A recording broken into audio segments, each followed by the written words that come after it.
அனைத்துலக உயிரோடை தமிழ் ILC தமிழ் உயிரோடை தமிழில் அன்பர்களே, இலக்கின் சிந்தனை வாராந்த இலக்கு இணைய இதழில் பிரசுரிக்கப்படும் ஆசிரியர் தலையங்கம் அதனுடைய விளக்கத்தை உயிரோடை தமிழ் உறவுகளுக்கு வாரந்தோறும் எடுத்து வரும் நிகழ்ச்சியாக ஒவ்வொரு சனி இலக்கின் சிந்தனை நிகழ்ச்சி இடம்பெறுகின்றது. இந்த நிகழ்ச்சியில் எங்களோடு தமிழ் அறிஞர் மூத்த ஆய்வாளர் ஃபட்டிமார் மாஸ்டர் அவர்களும் போரியல் ஆய்வாளர் அரசு அவர்களும் இணைந்து விளக்கத்தை தரும் நிகழ்ச்சியாக இந்த நிகழ்ச்சி இடம்பெறுகின்றது. இங்கே கலையத்தில் இருவரும் இணைந்திருக்கிறார்கள். வணக்கம் மாஸ்டர்களே. வணக்கம் தனஞானி. வணக்கம் அரசு. வணக்கம் அரசு அவர்களே. வணக்கம் தனஞானி. வணக்கம். இலக்கின் சிந்தனை நிகழ்ச்சியில் மாஸ்டர் இன்றைய ஆசிரியர் தலையங்கம் என்னவென்று கூறுங்கள். இன்றைய ஆசிரியர் தலையங்கம் மூலபாய ஒற்றுமையுடன் செயற்பட்டு ஈழத்தமிழ் இறமையை மீள் நிறுவ வேண்டிய நேரம் இது என்பதை மையக்கருத்தாக கொண்டு எழுதப்பட்டிருக்கின்றது. உண்மையில் சொல்ல போனால் ஈழத்தமிழ் தேசிய பிரச்சனை ஒரு கிரைசிஸ் சொல்லி ஆங்கிலத்திலே சொல்கின்ற மிக நெருக்கடியான நிலைமையை அடைந்து கொண்டிருக்கின்றது. அதை பற்றி ஒரு விழிப்புணர்வை ஏற்படுத்த வேண்டும் என்பதற்காக தான் இந்த ஆசிரியர்கள் எழுதப்பட்டிருக்கிறது. உண்மைக்கும் மீள் நல்லிணக்கத்துக்குமான முயற்சி என்பது சமூகத்தில இருந்தும் அரசாங்கத்தில இருந்தும் இட வேண்டிய முயற்சி எனவும், அப்படியே முயற்சிக்குத்தான் பிற நாடுகளால் உதவ முடியும் என்று ஸ்ரீலங்காவுக்கான ஆஸ்திரேலிய தூதுவர் மத்தேவ் டக்வீத் அவர்கள் பாத்ஃபைண்டர் அமைப்பினர் தாஜ் சமுத்திரா ஹோட்டலில் அவர்கள் நடத்திய வட்டமேசை மாநாட்டில் இந்த மிக முக்கியமான உண்மையினை உறுதியுடன் தெரிவித்தமைக்கு இதற்கு அவருக்கு நன்றியையும் பாராட்டையும் தெரிவிக்க விரும்புகின்றது. ஸ்ரீலங்கா கேட்டால் உதவ ஆஸ்திரேலியா தயாராக உள்ளது என கூறிய ஆஸ்திரேலிய தூதுவர், ஸ்ரீலங்காவின் இன்றைய ஆட்சியாளர்கள் அளித்துள்ள சில அறிக்கைகள் ஆஸ்திரேலியாவுக்கு மிகுந்த ஊக்கமளித்திருப்பதாகவும் கூறியிருப்பது ஈழத்தமிழர்களால் கவனத்தில் இருக்கப்பட வேண்டிய ஒன்றாக உள்ளது என்பதை இலக்கிய பாரத்தில் சுட்டிக்காட்ட விரும்புகின்றது. அதாவது ஸ்ரீலங்கா அரசாங்கத்தில் தங்கள் நாடுகளுக்கான தூதுவர்களாக உள்ள எவரும் ஸ்ரீலங்கா என்ற அரசையே இலங்கை தீவின் ஒரே இறைமையாளராக ஏற்று ஸ்ரீலங்காவினுடைய ஒருமைப்பாட்டுக்கும் வளர்ச்சிகளுக்கும் தம்மாலான அனைத்து உதவிகளையும் செய்து ஸ்ரீலங்காவை தெற்குலகில் வலிமை உள்ள அரசாக நிலைநிறுத்தும் நோக்கிலேயே செயற்படுவர் என்பது வெளிப்படையான நடைமுறை உண்மையாக உள்ளது. இவை ஈழத்தமிழர்களுக்கு தேசிய மக்கள் சக்தி அரசாங்கம் கொண்டு வர முயலும் ஏக்கிய ராட்சிய அரசியலமைப்பை அது தான் நினைத்த மாதிரியே கொண்டு வரக்கூடிய ஈழத்தமிழர் தேசிய அபாயத்தை நெருக்கடியை உருவாக்கியிருக்கின்றது. இந்நேரத்தில் ஸ்ரீலங்காவின் அரசியலமைப்பு அதன் மக்கள் என்று ஸ்ரீலங்காவின் குடிகள் என்ற வகையில் ஈழத்தமிழர்களை உள்ளடக்கியிருக்கும் இன்றைய நிலையையும் கூட இல்லாதொழித்து மொழி கூட்டத்தினர் மத கூட்டத்தினர் என்ற முறையில் ஈழத்தமிழரின் இறைமை நீக்கத்தையும் தேசிய நீக்கத்தையும் செய்கின்ற பொழுது இதுவரை ஸ்ரீலங்காவின் உயர்நீதிமன்றம் அதன் குடிகள் என்ற வகையில் ஈழத்தமிழர்களுக்கு உலக தன்னாட்சி உரிமை உண்டு என்று கூட்டாட்சி கோரப்படலாம் என்றும் அதனது தீர்ப்புகளில் அளித்த விளக்கங்களை கூட இனி அளிக்க இயலாது. ஈழத்தமிழர்கள் சிங்கள பௌத்த நாட்டில் வாழும் கூட்டத்தினர் என்ற அபாயகரமான தேசிய நெருக்கடிகள் தள்ளப்பட போகின்றார்கள். இதற்கு ஆதரவளிக்கக்கூடிய முறையில் தமிழரசு கட்சி தமிழ் தேசிய மக்கள் முன்னணியில் 15ஆம் தேதி அரசியலமைப்பு ஈழத்தமிழரின் தன்னாட்சி உரிமையுடன் கூடிய கூட்டாட்சியை தர வேண்டும் என்று வலியுறுத்தி நடாத்தும் எழுச்சி பேரணியிலும் கலந்து கொள்ள மறுத்திருக்கின்றனர். இந்நிலையில் இலக்கு ஈழத்தமிழர்கள் மூலபாய ஒற்றுமையுடன் ஸ்ட்ராட்டஜிக் யூனிட்டி என்று கூறுவார்கள். ஏக்கிய ராஜ்யத்தை மட்டுமல்ல, ஈழத்தமிழர்களின் இறைமை நீக்கத்தையும் தேசிய நீக்கத்தையும் முன்னெடுக்கக்கூடிய எல்லா அறியாமைகளையும் எதிர்க்கக்கூடிய வகையில் அவர்கள் புலம்பெயர்ந்து வாழும் நாடுகளில் அனைத்துலக மாநாடுகளை நடத்துவதற்கான செயற்பாடுகள் இறங்க வேண்டிய நேரம் இது என்பதை இலக்கின் இவ்வாறு எண்ணமாக உள்ளது. இந்த மாநாடுகள் ஐக்கிய நாடுகள் சபைக்கு அறிக்கைகள் தயாரிக்கும் முறைக்கேற்ப அதில் வல்லுநர்களான உலக அறிஞர்களுடன் இணைந்து செயற்பட்டு சக்திமிக்க வகையில் அவற்றை நடத்த வேண்டும் என்பதை இலக்கின் இவ்வாறு வேண்டுகோளாக உள்ளது. ஏனெனில் இன்றைய உலக மாற்றங்கள் இதனை சமகாலத்தின் தேவையாக்குகின்றது. இதனை உறுதி செய்யக்கூடிய முறையில் தெற்காசிய மற்றும் மத்திய ஆசியாவுக்கான அமெரிக்காவின் வெளியுறவு உதவி செயலாளர் பால் கபூர் அமெரிக்காவுக்கு முதலிடம் என்னும் அமெரிக்க அரசு தலைவரின் சமகால கொள்கையானது அமெரிக்காவுக்கு மட்டுமன்று பொருட்படாது, எமது இலக்குகளை அடைய சுமைகள் பாய்ந்து கொள்ளக்கூடிய ஒத்த எண்ணம் கொண்ட பங்காளிகளுடன் ஒத்துழைக்க வேண்டும் என்பதையும் குறிக்கும் என்று விளக்கம் அளித்துவிட்டு இந்திய பிரதமர் மோடி அவர்கள் அண்மையில் வரலாற்று சிறப்புமிக்க வர்த்தக ஒப்பந்தத்தை செய்துள்ளார் என பாராட்டியுள்ளார். கூடவே அமெரிக்கா பங்களாதேஷுடன் அண்மையில் பங்களாதேஷ் 175 மில்லியன் மக்களுக்கு அமெரிக்க சந்தையை திறந்துவிடக்கூடிய முறையில் செய்து கொண்ட ஒப்பந்தத்தையும் அமெரிக்காவின் சுமையை சுமக்க ஒத்த மனத்தினர் உடனான அமெரிக்காவின் பங்காண்மைக்கான உதாரணமாக சுட்டிக்காட்டியுள்ளார். அதே வேளையில் ஜெர்மனியின் முனிச்சில் நடைபெறும் உலக பாதுகாப்பு குறித்த மாநாட்டில் ஜெர்மனியின் சான்சலர் மேர்ஸ் அமெரிக்கா தனியாக இன்றைய உலகில் செல்வதற்கான சக்தியை கொண்டிருக்கவில்லை என்றும் இன்றைய உலகு முன்பிருந்த அனைத்துலக அரசியல் ஒழுங்குமுறை இழந்துவிட்டது எனவும் இந்நிலையில் கலாச்சார போர் நடைபெற்றுக் கொண்டிருக்கிறது எனவும் மனித மாண்புக்கும் அடிப்படையான சட்டங்களுக்கும் எதிரானவர்கள் நடைபெறுவதால் இன்று இங்கு கருத்து சுதந்திரம் முடிவுக்கு வருகிறது எனவும் வரி விதிப்புகளிலும் பாதுகாப்பு பொருளாதாரங்களிலும் நாம் நம்பிக்கை வைக்காது சுதந்திர வர்த்தகத்தையே முன்னெடுக்க வேண்டும் எனவும் காலநிலையை சீர்படுத்துவதிலும் உலக சுகாதாரத்தை பேணுவதிலும் கவனம் செலுத்த வேண்டும் எனவும் பெரும் வல்லரசுகளின் காலத்தில் எங்களின் சுதந்திரம் அல்ல அச்சுறுத்தல்களே ஏற்பட்டுள்ளன எனவும் சர்வாதிகாரம் பின்பற்றுபவர்களையே உருவாக்கும் எனவும் ஜனநாயகம்தான் பங்காண்மைகளையும் கூட்டாண்மைகளையும் உருவாக்கும் எனவும் நேட்டோவை தாங்கள் அல்லவில்லை காலத்துக்கேற்ப ஏற்ற பழுதுபார்த்தல்கள் தேவை எனவும் நேற்று ஐரோப்பாவின் தூணாக எழக்கூடிய வகையில் ஐரோப்பிய நாடுகள் தங்களுக்கான பாதுகாப்பை கட்டியெழுப்ப வேண்டும் என உரையாற்றியிருக்கின்றார்.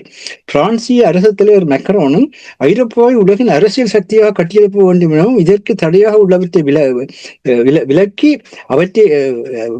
அவற்றையெல்லாம் ஐரோப்பியர்கள் ஒன்றுபட்டு நீக்க வேண்டும் எனவும் வலியுறுத்தியிருக்கின்றார். தேசிய மக்கள் சக்தியின் ஸ்ரீலங்காவின் அரசு தலைவர் அனுரகுமார திசாநாயக்க அமெரிக்க பயணத்தின் பொழுது செய்து கொள்ளப்பட்ட ஒப்பந்த விவரங்கள் இன்றளவும் பாதுகாப்பாகவே உள்ளன. இதற்கிடையே இந்தியாவுடன் ஸ்ரீலங்காவின் இன்றைய ஆட்சியாளர்கள் செய்து கொண்ட உடன்படிக்கைகள் குறித்து ஸ்ரீலங்காவின் தேசிய சுதந்திர முன்னணியின் தலைவரும் முன்னாள் ஸ்ரீலங்கா அமைச்சருமான பிமல் வீரவன்ச கொழும்பில் கட்சி காரியாலயத்தில் 12/2/26 நடாத்திய கூட்டத்தில் இலங்கையின் மேற்பரப்பு மற்றும் கடற்தளத்தில் உள்ள அரிய கனிம வளங்களை வரைபடமாக்குதல், அடையாளம் காணுதல் மற்றும் வெட்டியெடுப்பதை இந்திய நிறுவனங்களுக்கு ஒப்படைக்க இந்த ஒப்பந்தம் திட்டமிட்டுள்ளது. இரு அரசுகளின் ஒப்பந்தம் மூலம் கனிமமயமாக்கப்பட்ட பகுதிகளை இந்திய நிறுவனங்களுக்கு ஒதுக்கவும் இந்திய பொது மற்றும் தனியார் துறைகளின் முதலீடுகளை ஊக்குவிக்கவும் திட்டமிடப்பட்டுள்ளது. சிலோன் கிராஃபைட், நீல சஃபயர், புல்மூட்டை கனிம வளங்களான இல்மனைட், புரோட்டாயில், சிர்கான், மொனசைட், உயர்தர சிலிக்கா ராக் பாஸ்பேட், தோலமைட் மற்றும் கடலுக்கடியில் உள்ள கோபல்ட் படிவுகள் போன்ற வளங்கள் இந்த ஒப்பந்தங்கள் மூலம் இந்தியா கையகத்தப்படும் அபாயம் உள்ளது. காங்கேசன்துறை துறைமுகம், திருவோணமலை துறைமுகம் என்பன இந்திய மயமாக்கப்படும். மருந்து சந்தையை இந்திய மருந்துகள் நிரப்ப என்பன நடைபெறக்கூடிய 7 இரகசிய ஒப்பந்தங்கள் உள்ளன. வெற்றிக்கு எதிராக நாட்டு மக்கள் ஒன்றிணைந்து போராட வேண்டும் என்று அழைப்பு விடுத்திருக்கின்றார். இதே போன்று ஒரு அழைப்பை குருநாகலிலிருந்து ஸ்ரீலங்கா பாராளுமன்ற உறுப்பினர் தயாசிறி சேகரவும் விடுத்திருக்கின்றார். மட்டக்களப்பிலும் கனிம வளங்களை இந்திய அகழ்வதற்கான வசதியை இந்த 7 ஒப்பந்தங்களும் செய்துள்ளன எனவும் ஆனால் இந்த ஒப்பந்தங்கள் குறித்து இந்தியாவின் அனுமதியின்றி எழுத்து வடிவில் ஸ்ரீலங்காவில் வெளியிட முடியாது எனவும் தனது அழைப்பில் சுட்டிக்காட்டியிருக்கின்றார். இவர்கள் எல்லாம் இன்றைய சூழலில் உலக வல்லாண்மைகளும் பிராந்திய மேலாண்மைகளும் ஈழத்தமிழர்களின் தேசிய பிரச்சினை நீர்த்து போகக்கூடிய முறையிலேயே ஸ்ரீலங்கா செயல்படுவதற்கான சந்தர்ப்பங்களை அளிக்கின்றன. இந்த இடத்தில் தான் ஈழத்தமிழர்கள் தங்கள் இறமையை மீளீடு செய்வதற்கு மூலோபாய ஒற்றுமையினை ஸ்ட்ராட்டஜிக் யூனிட்டி வெளிப்படுத்த உடன் செயலாற்ற வேண்டும் என இலக்கிய வாரத்தில் ஒவ்வொரு ஈழத்தமிழரின் அரசியல் கட்சிகளையும் அமைப்புகளையும் நிறுவனங்களையும் இயக்கங்களையும் வேண்டியிருக்கின்றது. கூடவே அனைத்துலக அரசியல்வாதிகளை நெறிப்படுத்தக்கூடிய அவர்களின் நிகழ்ச்சிகளை மற்றும் கொள்கை வகுப்புகளை செய்கின்ற அனைத்துலக முகவர்களுடன் தொடர்பு கொண்டு உரிய முறையில் அனைத்துலக அரசியல் தளத்தை சந்திக்கத்தக்க வகையில் எதிர்வினைகளை செய்ய வேண்டும் எனவும் இலக்கு வேண்டுகோள் விடுக்கிறது. 13/2/26 இங்கிலாந்தில் பலஸ்தீன செயற்பாட்டாளர்களின் இந்த மூலோபாய ஒற்றுமையுடனான செயற்பாடு பிரித்தானியா அந்த இயக்கத்தை பயங்கரவாத இயக்கம் என வகைப்படுத்தியதை பிரித்தானிய உயர் நீதிமன்றம் சட்டவிரோத ஆனது என தீர்ப்பளிக்க வைத்துள்ளது என்பதை இங்கு சுட்டிக்காட்ட விரும்புகிறது. இதுதான் இந்த வாரத்துக்கான ஆசிரியரங்கமாக இருக்கின்றது. இதற்குள் ஒரு மிக நீண்ட பிறப்பு உள்ளடக்கப்பட்டிருக்கின்றது. இதனை கவனமாக கேட்டால் புரியும். நான் நினைக்கின்றேன் இதனை மிக அவதானமாக கேட்டால்தான் இன்றைய உலக சூழ்நிலையில் இருக்கின்ற தன்மைகளும் அது ஸ்ரீலங்கா அரசாங்கத்துக்கான ஒரு சந்தர்ப்பத்தை அளித்துக் கொண்டிருக்கிறது என்கின்ற அந்த நடைமுறை அரசியலையும் புரிந்து கொள்ள வேண்டும். அதாவது நீங்கள் கூறுவது சமகால அரசியல் நிலைமை, குளோபல் பூகோள அரசியல் நிலைமை ஸ்ரீலங்காவுக்கு ஒரு சந்தர்ப்பத்தை அளித்துக் கொண்டிருக்கின்ற கூறுகிறீர்களா? அவர்கள் தாங்கள் நினைத்ததை செய்வதற்கான சந்தர்ப்பத்தை அளித்துக் கொண்டிருக்கின்றது. இந்தியா கூட இங்கு விமல் வீரவன்ச குருநாகல் இருந்து பேசியவருடைய அந்த பாராளுமன்ற உறுப்பினருடைய தகவல் நாங்கள் அளித்ததற்கு காரணம் என்னென்று சொன்னால், இந்தியாவும் கூட அதனுடைய தேவைகளின் அடிப்படையில் ஸ்ரீலங்காவுக்கான செயற்பாடுத்தான் செய்ய போகின்றது. அதாவது ஆஸ்திரேலிய தூதுவர் சொல்லுகின்ற பொழுது தெளிவாக சொல்லியிருக்கின்றார். அதாவது அவர்கள் என்ன மாதிரியாக எதை கேட்பார்களோ அதைத்தான் நாங்கள் செய்ய முடியும் என்ற கருத்தை அவர் மனம் திறந்து சொல்லியிருக்கின்றார். இப்படியான ஒரு சூழலில் மிக ஆபத்தான ஒரு கிரைசிஸ் என்று சொல்ற நெருக்கடி நிலை ஏற்பட்டிருக்கிறார்.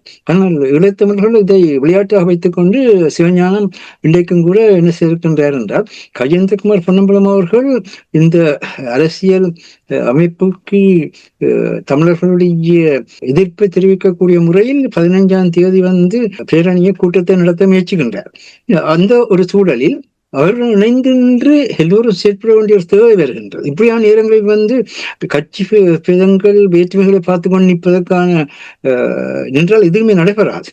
ஆனால் அவர் என்ன சொல்லியிருக்கிறார், ஐக்கிய ராஜ்யம் அந்த காலத்தில் 2015ஆம் ஆண்டிலேயே பேசப்பட்டது, அதைத்தான் கொண்டு வர என்று அனுரகுமார் தன்னுடைய தேர்தல் விஞ்ஞாபனத்திலேயே எல்லாம் குறிப்பிட்டிருக்கின்றார் என்று அந்த பின்னணியில் நிகழ்வில் கலந்து கொள்ள மறுத்திருக்கிறார்கள். ஆகவே இப்படியான சூழலில் இந்த அறிவூட்டலை செய்வதற்கு மாநாடுகள் தான் ஒரு வழியாக இருக்கின்றது. ஆனால் அந்த மாநாடுகளும் நாங்கள் உணர்ச்சி பூர்வமாக ஒரு இடத்திலே கூடி நின்று ஒப்பாரி வைப்பதிலும் எந்த பிரயோசனம் இல்லை, நாளைய பற்றி கனவு காண்றதிலும் பிரயோசனம் இல்லை. ரெண்டுமே வேலை செய்யாது. அதற்கு மாறாக ஐக்கிய நாடு சபையினுடைய அறிக்கைகளை தயாரிக்கின்ற உலக வல்லுநர்கள் இருக்கின்றார்கள், சட்டத்தினர்கள் இருக்கின்றார்கள். இப்படி இந்த உலகத்திலே எத்தனையோ வசதிகள் இருக்கின்றன. அவர்களுடன் இணைந்து நின்று அந்த முறையிலே இந்த மாநாடுகளை நடத்த வேண்டிய தேவை இருக்கிறது. அதற்காக வேண்டி புலத்திலே இருக்கிறதை செய்ய முடியும். அங்கே 6வது திருத்தம் பயங்கரவாத தடை சட்டம் இருக்கின்ற பொழுது அவற்றை மீறி எதுவுமே செய்ய முடியாது. அன்றைய பார்த்தீங்கன்னா இன்றைக்கு ஜிஎல் பீரிஸ் கூறியிருக்கின்றார், அவர்தான் இந்த நோர்வே பேச்சுவார்த்தையின் பொழுது அந்த பேச்சுவார்த்தையை குழப்புவதற்கு காரணமா இருந்தவரே ஜிஎல் பீரிஸ். ஆனால் அவர் இன்றைக்கு என்ன சொல்லியிருக்கின்றார், தமிழர்களுடைய இனப்பிரச்சனையை தீர்க்காமல் நாடென்ற வகையில் ஸ்ரீலங்காவால் எதுவும் செய்ய முடியாது. ஆனால் உங்களுக்கு சந்தர்ப்பம் இருந்த பொழுது என்ன செய்ய இதே வேலையத்தான் எல்லாரும் செய்கிறார்கள். இதே வேலையத்தான் எல்லாரும் பதவியில் இருக்கும் போது அதை பற்றி கவனிக்க மாட்டார்கள். பதவி இல்லாத நேரத்தில் தான் இந்த விடயங்களை சட்ட மேதையாக இருந்தும் உலகம் போன்ற ஒரு மூத்த சட்டமாக ஜிஎல் பீரிஸ் அதுல எந்த 2வது கட்ட பேச்சுக்கு விடம் இல்லை. அப்படி இருந்தும் உங்களுடைய சட்ட அறிவை பயன்படுத்தி மக்களுக்கு பாதுகாப்பான அமைதியான வளர்ச்சியை கொடுக்காவிட்டால் அது இன்னொரு முடியும் இருக்கிறது என்றால், இந்த ஸ்ரீலங்கா அரசியலமைப்புல அந்த அரசியலமைப்பு மிக தெளிவாக சொல்லுது, மக்கள் என்ற நீங்க பாத்தீங்கள் என்றால் இந்த ஸ்ரீலங்கா அரசியலமைப்பு என்ன சொல்லுது என்றால், இலங்கை குடியரசில் இறைமை மக்களுக்குரியதாகவும் பாராதீனப்படுத்த முடியாததாகவும் இருக்கும். இறைமை என்பது ஆட்சி தத்துவங்கள், அடிப்படை உரிமைகள், வாக்குரிமை ஆகியவற்றை உள்ளடக்கும். இப்படித்தான் மக்களும் அரசும் சொல்லி அத்தியாயம் 1 தொடங்கி 3வது பிரிவுல மக்கள் நிறுவனம்ன்றது. அப்ப இதுல குடிகள் என்ற முறையில தமிழர்களுக்கு இறைமை இருக்குது குடிகள் என்ற முறையில. அதே நேரத்துல அந்த உள்ளக தன்னாட்சி உரிமை என்பது என்னுடைய தன்னாட்சி உரிமையை எனக்கு பாதுகாப்பான அமைதியான வளர்ச்சிகளை தரக்கூடிய அரசாங்கத்தை முன்னெடுப்பதற்காக நான் விட்டுக் கொடுப்பதுதான் உள்ளக தன்னாட்சி உரிமை. அதுவும் இருக்கிறதுன்னு சொல்லி ஸ்ரீலங்காவினுடைய நீதிமன்றங்கள் அளித்த விளக்கங்களிலே கூறியிருக்கின்றார். ஆனால் இப்பொழுது வரப்போற ஐக்கிய ராஜ்யத்தில் இருக்கிற பிரச்சனை என்னன்னு சொன்னால், இந்த இப்ப இருக்கிற அரசியலமைப்பில் கூட இருக்கிற அடிப்படை உரிமை கூட இல்லா பண்ணுகிற வகையிலே கூட்டத்தினர் என்று ஒன்று வரப்போகுது. இங்கு அடிப்படை மனித உரிமைகளை பற்றி பேசுகின்ற பொழுது இலங்கை சோசியலிச குடியரசினுடைய அடிப்படை உரிமை பற்றிய அத்தியாயம் 3 ஒவ்வொரு பிரஜையும் பின்வருவதற்கு உரித்துடையவராவர். வெளியிடுதல் உட்பட்ட பேச்சு சுதந்திரமும், கருத்து தெரிவித்த சுதந்திரமும், அமைதியான முறையிலேயே ஒன்று கூடுவதற்கான சுதந்திரமும், ஒருங்கு சேருவதற்கான சுதந்திரமும், தொழிற்சங்கம் ஒன்றை அமைக்கவும் அது சேரவும் உள்ள சுதந்திரம், தனியாக அல்லது மற்றவருடன் சேர்ந்து பகிரங்கமாகவேனும் அந்தரங்கமாகவேனும் தனது மதத்தையோ அல்லது நம்பிக்கையோ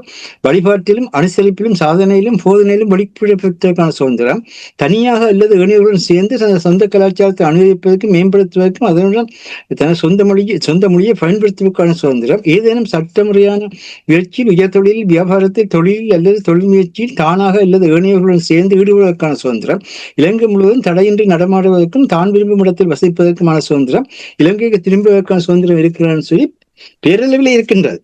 இந்த அடிப்படையிலே சில நீதிமன்ற வழக்குகள் கூட கூட்டாட்சி கேட்கலாம். ஈழத்தமிழர்களுக்கு தன்னக உள்ளக தன்னாட்சி உரிமை இருக்கின்றெல்லாம் விளக்கங்களும் கூட நீதிபதிகள் கொடுத்திருக்கின்றார்கள். ஆனால் இப்பொழுது கொண்டு வர்ற இந்த ஐக்கிய ராஜ்யத்துல என்ன மாதிரி வரப்போகுதுன்னு சொன்னா, ஒரே நாடு வரைக்குல அந்த நாட்டில் வாழ்கின்ற கூட்டத்தினர் என்ற நிலை வரும். கூட்டத்தினர் என்ற நிலை வருகின்ற பொழுது அங்கு சிங்கள பௌத்த தேசியவாதம் தான் தேசிய இனமாக மட்டும் கருதப்பட்டு மிச்சம் இருக்கிற எல்லாரும் கூட்டத்தினர் நிலைக்கு வருவார்கள். கூட்டத்தினர் நிலைக்கு வருகின்ற பொழுது எந்த ஒரு நிலையிலும் வெளிய தன்னாட்சி உரிமையை பயன்படுத்த முடியாது. ஆனால் சாதாரண நிலையில நாங்கள் உலக தன்னாட்சி உரிமையை பயன்படுத்தி ஒரு அரசாங்கத்தை அமைக்கின்ற பொழுது அந்த அரசாங்கம் எங்களுக்கான பாதுகாப்பான அமைதியான வளர்ச்சிகளை தரவில்லை என்று சொன்னால் தானாகவே நாங்கள் அனைத்துலக நாடுகளையும் அனைத்துலக அமைப்புகளையும் எங்களுக்கான தன்னாட்சி உரிமையை பயன்படுத்தி நாங்கள் வாழ்வதற்கான எங்களுடைய உரிமையை அங்கீகரிங்கள் கேட்பதற்குரிய தன்மை இருந்தது. இந்த அடிப்படையில் தான் வட்டுக்கோட்டை தீர்மானம் நிறைவேற்றப்பட்டது. இந்த அடிப்படையில் தான் 36 ஆண்டுகள் நடைமுறை அரசு இருந்தது, எல்லாமே இருந்தது. அப்ப இது எல்லாவற்றையுமே துடைத்து வலித்து ஒரேடியாக போக்கச் செய்கிற ஒரு நிலைத்தான் இப்பொழுது இந்த நிலை ஏற்படுகிறது. இதனைத்தான் அபாயகமான நிலை என்று சொல்லி இதற்கான கருத்தரங்குகள், மகாநாடுகள் மற்றும் ஊடக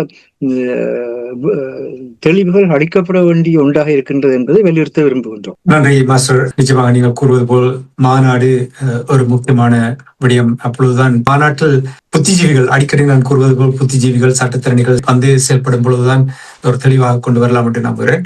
நன்றி மாஸ்டர். அரசோர்களே, மாஸ்டருடைய அந்த தலையகத்தில் இங்கிலாந்தில் பாலஸ்தீனியத்தினுடைய அந்த செயற்பாட்டாளர்களுக்கு தடை கொண்டு வந்தது, இப்பொழுது உச்ச நீதிமன்றத்தில் அது சட்டவிரோதம் என்று சொல்லுகின்றதை எவ்வாறு அவர்களால் சாதிக்க முடிந்தது? இவ்வாறு ஈழத்தமிழர்கள் தவறவிட்டார்கள் சந்தர்ப்பத்தை. விடுதலை புலிகள் மீதான தடையை எடுப்பதற்கு இவர்களால் முடியவில்லை. அதை புலி நீக்க அரசியல் என்று சொல்வது, எல்லோரும் சொல்வார்கள் புலி நீக்க அரசியல், அதை அனுமதிக்க கூடாது என்று சொல்லி. புலி நீக்க அரசியலை செய்தவர்கள் யார்? அதான் முதலாவது கேள்வி. புலிகளின் தாகம் தமிழ தாயகம் என்றதையே தமிழர்களின் தாயகம் தமிழீழ தாயகம் என்று மாத்தினதார் நீங்கள். விடுதலை புலிகளின் பெயரை சொல்லவே அஞ்சுற இவர்கள் என்னென்று அதன் தடையை எடுக்க முயற்சிப்பார்கள்? சொல்லுங்க பாப்போம். இதுதான் பிரச்சனை. முதல் துணிச்சல் வேணும். பலஸ்தீனத்தையும் இவர்களையும் ஒப்பிட முடியாது. அவர்கள் எத்தனை ஆயிரம் பேரை இழந்தாலும், எத்தனை தலைவர்களை இழந்தாலும் அந்த எரிகிற தணலுக்கு நிற்கிறவர்கள். தப்பி ஓடி வெளிநாடுகளுக்கு ஓடி இருந்து கொண்டு பேஸ்புக்கிலும் ட்விட்டரிலும் போராடுற இனம் இல்லை அந்த இனம். அப்ப இது எல்லாரும் சொல்றாங்க வேற ஒருத்தன் புலி நீக்கம் செய்யவில்லை. இவர்கள் அதே அமைப்பில் இருந்தவர்கள் தான் அதனை செய்தார்கள். அதே அமைப்பிலிருந்து தப்பி ஓடியவர்கள் தான் இப்போது ஒவ்வொரு அமைப்பையும் வச்சுக்கொண்டு அதை மொத்தமாகவும் சில்லறையாகவும் விற்கிறார்கள். இப்ப தாயகத்துல இப்ப என்ன யாரும் கேட்டுச்சினம் என்று சொன்னால், தமிழ் தேசியம் என்றால் என்ன என்றால் ஒரு வரியில சொல்ல சொன்னால், சுமந்திரனுக்கு எதிராக கருத்து சொல்வதுதான் தமிழ் தேசியம். அவ்வளவு. அதுக்காக இல்லை. இப்ப இங்க 4 பேர் இருந்து சுமந்திரனுக்கு எதிராக கதைச்சிங்கன்னா அவர்கள் தேசியவாதி. அவனுக்கு எதிராக கதை நீ என்ன செய்த? அது 12 வருஷமா கதைக்கிறது இல்லை, ஒன்றும் இல்லை. நீங்கள் என்ன செய்தீங்கள்? அது இல்லை கேள்வி. இப்ப கேட்கிற கேள்வி என்னன்னு சொன்னால், ஒருவரை நோக்கி நெடுக 12 வருஷமா குற்றம் சுமத்தீர். அவர் பிழை என்று தெரியும் எல்லோருக்கும். பிழை என்று சொல்லிக்கொண்டு நீங்கள் 16 வருஷத்தை கடந்து போட்டீர்கள். 16 வருஷத்துக்கு என்ன செய்தீர்கள் என்று சொன்னால், உங்களுக்குரிய தேவைகளை நீங்கள் நிறைவேற்றி கொண்டு நீங்கள் போய்விட்டீர்கள். அவ்வளவுதான். அப்ப இதில் அவரை விட குற்றவாளிகள் கூட அவர் மீது குற்றம் சுமத்துவர்கள் தான் குற்றவாளிகளாக இருக்கிறார். உங்கள் கடமைகளை மறைப்பதற்காக, நீங்கள் விட்ட கடமைகள் அல்லது நீங்கள் செய்த பதவி துஷ்பிரயோகங்களை மறைப்பதற்காக இன்னொருவரை இழுப்பது தான் தவிர இதில் வேறு ஒன்றும் சொல்வதற்கு இல்லை. இதில் இப்ப அதே போல நீங்கள் சொன்னது போல பலஸ்தீனத்தை பொறுத்தவரையில் இந்த நாடுகளின் உலக ஒழுங்கை நீங்கள் புரிந்து கொள்ள வேண்டும். இப்ப ரஷ்யாவின் வெளிவார அமைச்சர் ஒன்றை கூறியிருந்தார். தென் ஆப்பிரிக்க நாடுகளும் கூறியிருந்தன, ஆப்பிரிக்க நாடுகளும் கூறியிருந்தன. பிரான்ஸ் இந்த ஆப்பிரிக்காவில் ஒரு இராணுவ புரட்சியை கொண்டு வருவதற்காக பல தடவைகள் முயன்றிருப்பதாக கூறப்பட்டிருக்கின்றது. அதை இப்ப இது ரஷ்யாவின் வெளிவார அமைச்சரும் இந்த வாரம் கூறியிருக்கின்றார். இப்ப அவர்கள் முயன்று கொண்டுதான் இருக்கிறார்கள். இப்ப இராணுவ புரட்சி என்றால் அதன் அர்த்தம் என்ன? தங்களுக்கு சார்பான ஒரு அரசை கொண்டு வர முற்படுகிறார்கள். அதே போல இப்ப பங்களாதேசத்தில் நீங்கள் பாருங்கள், BNP கட்சி வெற்றி பெற்று விட்டது. 17 வருடமாக பிரித்தானியாவில் இருந்தவர் தான் இன்று அங்கு அரசு தலைவராக போகிறார், பிரதமராக போகிறார். கிட்டத்தட்ட 300 தொகுதிகளில் 200க்கும் மேற்பட்ட தொகுதிகளை எடுத்திருக்கிறார்கள் அங்கு சென்று. அப்ப அதுவும் ஒரு ஆட்சி மாற்றமாகத்தான் பார்க்கலாம். இவ்வாறு மாறுகின்றது ஆட்சிகள். இப்ப மாஸ்டர் கூறியது போல நானும் அதை பார்த்தேன். இலங்கையில் இருக்கின்ற அத்தனை செல்வங்களையும் அத்தனை வளங்களையும் இந்தியாவுக்கு தாரை வாத்து கொடுத்ததாக இப்ப மிகப்பெரிய ஒரு பிரச்சனை இலங்கையில் கிளம்பி இருக்கின்றது. இது இலங்கையை உழுப்பும். இலங்கை ஒருபோதும் இந்தியாவுக்கு கொடுப்பதை சிங்களவர்கள் விரும்ப மாட்டார்கள். இது இலங்கையில் மிகப்பெரிய ஒரு புரட்சியை கொண்டு வரும் இவ்வாறான ஒரு நிலைமை என்பது தெளிவாக தெரிய போகிறது. ஆனால் இலங்கையில் ஒரு புரட்சி வரப்போகிறது. அமெரிக்காவில் மாற்றம் வந்தது, ஆசியாவில் மாற்றம் வந்தது. ஒருமுனைவாக்கப்பட்ட உலக ஒழுங்கு பல்முனைவாக்கப்பட்டது. இதனால் நாங்கள் என்ன பெற்றோம்? எத்தனையோ நாடுகள் இதை பயன்படுத்தினோம். நாங்கள் இதை பயன்படுத்தினோமா? நீங்கள் பயன்படுத்தவில்லை என்று கேட்டவுடன் இன்னும் ஒரு பயம் ஒன்று எனக்கு வருகின்றது. என்னவென்றால், இப்ப பாருங்கள், கடந்த 2 ஆண்டுகளாக தலைப்புச் செய்திகளாக இஸ்ரேல் பாலஸ்தீனத்திற்கு இடையிலான போர், அங்கே நடந்து கொண்டிருந்த இன படுகொலையை நேர்நிலையில் காட்டிக் கொண்டிருந்தார்கள். தொடர்ச்சியாக தலைப்புச் செய்திகளாக இருந்தது. ஆனால் 2 ஆண்டுகள் கழிந்த பின்பு இப்ப நீங்கள் கடந்த 2 மாதத்தை பார்த்தீர்கள் என்றால் அந்த தலைப்புச் செய்தி மெதுவாக அப்படியே தணிந்து போய்விட்டது. ஆனால் காசா நிலப்பரப்பில் தொடர்ச்சியாக படுகொலை நடந்து கொண்டுதான் இருக்கிறார். அந்த முன்னிலையில் நின்றவர்கள் இப்பொழுது தள்ளப்பட்டு விட்டார்கள். ஏதோ ஒரு விதத்தில் அந்த தந்திரோபாயத்தை பயன்படுத்தி. இதே போல்தான் தமிழர்களுக்கும் ஏற்கனவே தமிழர்கள் உலக பரப்பில் ஒரு தெரியாத இனமாக இருந்தது. இருந்தாலும் ஒரு சில நாடுகளில் ஒரு சிலர் தலைவர்களுக்கு இலங்கை தீவில் தமிழினம் எதிர்நோக்கிய பிரச்சனைகள் தொடர்பாக தெரிந்தாலும் அது என்ன பின்னே தள்ளப்பட்டிருக்கின்ற என்று நீங்கள் நம்புகிறீர்களா? உண்மைதான் என்று சொன்னால் அதைத்தான் நாங்கள் இப்ப ஸ்கொட்லாந்துல பேசும்போது அவர்கள் கூறினார்கள், உங்களை நீங்கள் தான் இவ்வளவு பேரும் சொல்லுகிறீர்கள், இப்போது சொல்லும் போதுதான் தெரிகிறது. ஆனால் ஒன்றும் தெரியவில்லை. இப்ப பலஸ்தீனம் இஸ்ரேல் பிரச்சனைகள் எல்லாருக்கும் தெரிகிறது. ஸ்கொட்லாந்துல பலஸ்தீனத்தின் கொடி பறக்கிறது. ஆனால் இது உங்களோட விடயத்துல இதுக்கும் நிகழ்ந்ததாக இல்லை. இப்போது பாத்தீங்கன்னு சொன்னால் அமெரிக்காவுக்கும் ஐரோப்பிய ஒன்றியத்துக்கும் இடையிலான பிரச்சனை, கனடாவுக்குமான பிரச்சனை. அதில் ஒரு தரவை போடுகிறார்கள். ஐரோப்பிய ஒன்றியத்தின் எத்தனை நாடுகள் அமெரிக்க பொருட்களை வாங்குவது 15%, 20%, 30%, 40% என்று வீழ்ச்சி அடைந்து விட்டது என்று. அமெரிக்காவுக்கு செல்லுகின்ற ஐரோப்பியர்களின் எண்ணிக்கை வீழ்ச்சி அடைந்து விட்டது என்று. ஒரு சிறிய பிரச்சனை. ஆனாலும் தங்கள் இனத்தின் தங்கள் இறமையை தக்க வைக்கணும், தங்கள் மக்களுக்காக நிற்கணும் என்று அவர்கள் செய்கிறார்கள். இலங்கை இந்த பொருளாதாரத்தை வீழ்த்துவதற்கு, இலங்கை இந்த சுற்றுலா பயணத்தை வீழ்த்துவதற்கு நீங்கள் என்ன செய்தோம்?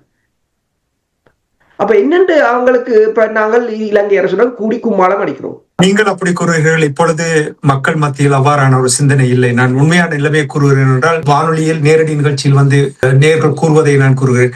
சிலருடைய கருத்துக்களை பார்க்கும் பொழுது அதை நீங்கள் கூறுவது சரி. அதாவது வழிகாட்டிகள், தலைவர்கள் சரியாக கையாளுவதன் அந்த வெற்றிடத்தை மக்கள் வேறு ஒரு வருடம் போவதற்கான வழி. இப்ப முன்னரெல்லாம் தமிழ் மக்களுடைய போராட்டம் தொடர்பாக அதிகமாக பேசியவர்கள் ஒரு சிலரை நான் பார்க்கும் பொழுது, அவதானிக்கும் பொழுது அவருடைய கருத்துக்களில் மாற்றம் வருகிறது. அதாவது இந்த அரசாங்கத்திடமிருந்து ஏதாவது நாங்கள் பெற்றுக்கொள்ளலாம் தானே. அப்ப இதற்கு யார் பொறுப்பு?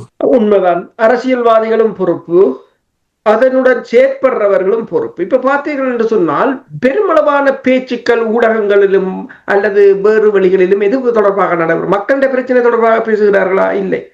ஸ்ரீதரனுக்கும் சுமந்திரனுக்கும் இடையிலான பிரச்சனை, கருத்துக்கும் தமிழரசு கட்சிக்குமான, இதைத்தான் பேசுகிறார்களே தவிர மக்களுடைய பிரச்சனையை பற்றி கதைச்சார்களோ? இல்லை. அப்ப இவங்கள் ஒரு பக்கம் அடிபடட்டும் என்று மக்கள் மற்ற பக்கம் போட்டுங்க. மக்கள் போல சொல்லவே வங்கட பிரச்சனையே தீர போறது இல்லை. இதுகள் இதை கதை சின்ன இரண்டுமே உதவத்ததுகள். இரண்டும் பிரயோசனமற்றது. அதுக்கு நாங்கள் ஒரு பிரயோசனமாக அதுக்கு எங்களுடைய நேரத்தை ஒதுக்குவதே ஒரு வீணென்று தான் நான் பார்க்கிறேன். என்று சொன்னால் இவர்கள் யாருமே எதுக்குமே செய்யவும் இல்லை, யாரும் இதில் உத்தமர்களும் இல்லை. அப்ப இவர்களுக்காக நாங்கள் நேரத்தை ஒதுக்குவது, அந்த நேரத்தை மக்களுக்காக ஒதுக்கி இருக்கலாம். இந்த மக்கள்கிட்ட இவ்வளவு பிரச்சனை இருக்கின்றது. அந்த பிரச்சனையில் இறுதியாக அந்த மீன்பிடிக்கு கூட அனுர அரசு தான் ஒரு போராட்டத்தை செய்தது, இந்திய அரசாங்க தூதரத்தை எழுப்ப வேண்டும் என்று சொல்லி. ஏனென்று சொன்னால் அதனால் தான் பிரச்சனை என்று. ஆனால் அதையும் தமிழ் இந்த இந்தியாவோட இணைந்து செயற்படுறவர்கள் அதையும் விடவில்லை. அப்ப மக்களுக்கு எதிராகவே நிற்கிறார்கள். இப்ப பார்த்தீங்கன்னு சொன்னால் தமிழ் மக்களுக்கு ஏதாவது கிடைத்து விடக்கூடாது என்பதில் தமிழர்களே மிகவும் உக்கிரமாக நிற்கிறார்கள். இப்ப கமாசை பாருங்கள், ஆயுதத்தை கொடுக்கணும் என்றால் கொடுக்கிறோம் என்று சொல்கிறார்கள். சில இடங்களில் இறங்கி வாரார், ஆனால் திரும்பவும் தங்கள் நிலைக்கு போகிறார்கள். இந்த காலத்துக்கு ஏற்ற மாதிரி அவர்கள் அப்படித்தான் போய்க் கொண்டிருக்கிறார்கள். விடுதலை புலிகளுடைய காலத்திலும் அப்படித்தான் பேச்சும் போரும் என்றுதான் வந்து கொண்டிருந்தது. ஆனால் இங்கு யாரும் பேச போனால் பாருங்கள் எவ்வளவு விமர்சனங்கள் வருகிறது என்று சொல்லி. அவர் அதை போகிறார், அவர் ஒற்றை ஆட்சியை கேட்கிறார், இவர் இரட்டை ஆட்சியை கேட்கிறார், இவர் மாகாண சபையை கேட்கிறார், அவர் பதிமுண்டா கேட்கிறார் என்று சொல்லி ஒன்றையும் அந்த இனத்துக்கு செய்ய விடாங்க. அப்ப அதை செய்ய விடாதபடியால் மக்கள் என்ன செய்ய முடியும் சொல்லுங்க பாப்போம். உண்மை நீங்கள் சொல்வது. நானும் அவ்வாறான ஒரு கருத்தோடு தான் இருக்கின்றேன். உங்களிடம் இருந்த உங்களுடைய கருத்தை கேட்பதற்காகத்தான் அந்த கேள்வியை கேட்டது. மாஸ்டர் உங்களிடம் இருக்கின்றேன். இப்ப நீங்கள் உங்களுடைய ஆசிரியர் தலையங்கத்தில் இந்தியா தனியார் துறையில் முதலீடு செய்வது தொடர்பாக ஆசிரியர் தலையங்கத்தில் குறிப்பிட்டிருந்தீர்கள். கிட்டத்தட்ட 400 கோடி ஒதுக்கப்பட்டிருப்பதாக, இலங்கைக்கான உதவி திட்டம் இந்தியா ஒதுக்கீடு செய்திருப்பதாக, 400 கோடி ஒதுக்கீடு செய்திருப்பதாக செய்திகள் கூறுவது. இது ஈழத்தமிழர்களை, இலங்கைக்கு அது என்னவோ எனக்கு தெரியவில்லை, ஈழத்தமிழர்களை பொறுத்த மட்டும் ஆபத்தானதா அனுகூலமானதா? இல்ல, இன்றைக்கு உலகம் முழுக்க எந்த நாட்டு எடுத்தீங்கன்னாலும் அந்த நாடு தன்னுடைய பொருளாதாரத்தை உறுதிப்படுத்துகிற செயல்பாடுகள் செய்கின்றது. இந்தியாவும் அதற்கு விதிவிலக்கு அல்ல. எந்த நாடாக இருந்தாலும் தன்னுடைய பொருளாதாரத்தை உறுதிப்படுத்த வேண்டிய நிலையில இருக்கின்ற எல்லா நாட்டுடைய பொருளாதாரமும் தடுமாறுகிற நிலையில இருக்கு. அந்த மாதிரியான அரசியல் சூழ்நிலை வந்துட்டு அப்படியான ஒரு நேரத்தில் அதான் தெளிவாக மேர்ஸ் கூறினதை பற்றி போட்டோம். அதாவது அமெரிக்காவோடு மிக நெருக்கமாக இருந்த ஐரோப்பிய ஒன்றியமே தனக்கான ஒரு பாதுகாப்பு தூணாக நேட்டோ அமைக்க வேண்டும் என்ற கருத்தை, தங்களுடைய பாதுகாப்பு என்ற கருத்தை கூறுகிறார். மேக்ரோன் மிக தெளிவாக கூறுகின்றார், ஐரோப்பா உலகத்தினுடைய சக்தியாக தன்னை கட்டமைக்க வேணும். அது ஐரோப்பா அப்படி கட்டமைக்க விட்டதால்தான் சிக்கலாக இருக்கின்றதெல்லாம் கூறுகிறார். ஆகவே இந்தியா தன்னுடைய பொருளாதாரத்தை மையமாக கொண்டு அவர்கள் வர்த்தக ரீதியான முறையில அங்கு ஒப்பந்தத்தை செய்வார்கள், அதில் செயற்படுவார்கள். ஆனால் இப்படியான சூழலில் வருகின்ற பொழுது இந்த சூழ்நிலைகளில் எங்கள மக்களுக்கான நலனை எப்படி பேணிக்கொள்வது என்பது முக்கியமான விடயம். இதை யாராலுமே தடுக்க போறது இல்லை, நீங்க தடுக்க மாட்டீர்கள், தடுக்க முடியாது. எந்த ஒரு நாடும் கூட, அதான் ஆஸ்திரேலிய தூதர் மிக தெளிவாக சொன்னார், அந்த நாடு கேட்டால் ஒழிய யாருமே அந்த நாட்டு உறவைக்குள் தலையிட்டு ட்ரம்ப் மாதிரி செய்யறதா இருந்தால் ட்ரம்ப் மாதிரி மிக வலிமையான படபலத்தை வச்சிருக்க வேணும். அந்த பின்னதான் ட்ரம்புடைய தலைவலி வருகுது, சரியா? ஆனா மற்ற நாடுகள் செய்ய மாட்டார். அப்படி என்றால் நீங்கள் தான் இருக்கிற சூழ்நிலைக்கு ஏற்ற மாதிரி செயல்படுவார். அதுதான் இந்த ஸ்ட்ராட்டஜிக் யூனிட்டின்ற. அதுதான் ஸ்ட்ராட்டஜிக் யூனிட்டின்ற. என்னென்றால் எந்த பிரச்சனை வந்தாலும் அந்த பிரச்சனையில அந்த மக்களுக்கான நிகழ்கால தேவைகள் இருக்கிறது, அது மிக முக்கியம். நிகழ்கால தேவையில எப்படி நாங்கள் பூர்த்தி செய்யறோன்றதுக்கு ஒரு ஒற்றுமைப்பட்ட நிலையில செயல்படுவாங்க. அதே நேரத்தில் அந்த மக்களுடைய அடையாளம் பேணப்பட வேண்டிய தன்மை இருக்குது, இறம பேணப்பட வேண்டிய தன்மை இருக்குது. அது நீண்ட காலத்தை கொண்டு ஒரு விடயம். அதில் யாருமே விட்டுக் கொடுப்பு இல்லாமல் அதுக்கேற்ற மாதிரி பயணிக்க வேண்டிய தேவை இருக்குது. அப்படியே பார்க்கின்ற பொழுதுதான் இப்ப பாத்தீங்கன்னு சொன்னா இன்றைக்கு இந்த பொலிட்டிக்கல் லாங்குவேஜ் என்று ஒன்று இருக்குது, அரசியல் மொழியாக்கம் என்று ஒன்று இருக்கு. அரசியல் மொழியாக்கத்தில் இன்றைக்கு சிங்கப்பூர்ல இந்த கொழும்பு சிட்டியினுடைய அதுல முதலீட்டாளர்களை ஈர்ப்பதற்கான ஒரு மாநாட்டை கடந்த வாரத்துல நிகழ்த்தினார். அதுல அவர் கையாண்ட விடயம் என்னன்னு சொன்னால், இந்த பொதுவா பொருளாதாரத்துல வங்குரோத்த நிலையை வந்தவைய மீட்பு என்றுதான் சொல்றாரு, சரியா? மீட்புன்னு சொல்வார்கள். உலக வங்கி மீட்டு விட்டது அப்படிதான் வரும். சரியா? அந்த சொல்ல கூட அவங்க நீக்கி அவங்க என்ன சொல்றாங்கன்னா, இலங்கை என்ற ஒரு மீட்பு கதை இல்லை, அது ஒரு மாற்றத்தின் கதை. எங்களை யாருமே மீட்டு விட இல்லை, நாங்க புதிய மாற்றத்துக்குள்ள போறோம், புதிய மாற்றத்துக்கு ஏற்ற மாதிரி எங்களை மாற்றோம் என்று சொல்லி. அது மாத்திரம் இல்லை, அந்த ரணில் விக்ரமசிங்கோட பீரியட்ல தான் இந்த இலங்கையினுடைய மத்திய வங்கியை தனியான செயற்பாடுடைய ஒரு தன்னிச்சையான தன்மை கொண்டதாக மாற்றினது. அது உண்மையில தேசிய மக்கள் சக்தியினுடைய அடிப்படை கொள்கைகளுக்கெல்லாம் எதிரான ஒரு விடயம். ஆனால் அவர்களை தொடர்கிறார்கள். உங்களுக்கு ஏற்ற மாதிரி மத்திய வங்கி தன்னிச்சையான நிலையில அரசாங்கத்துல கட்டுப்பாட்டை மீறி செயல்படக்கூடிய தன்மை கொண்டதாக இருக்கிறது.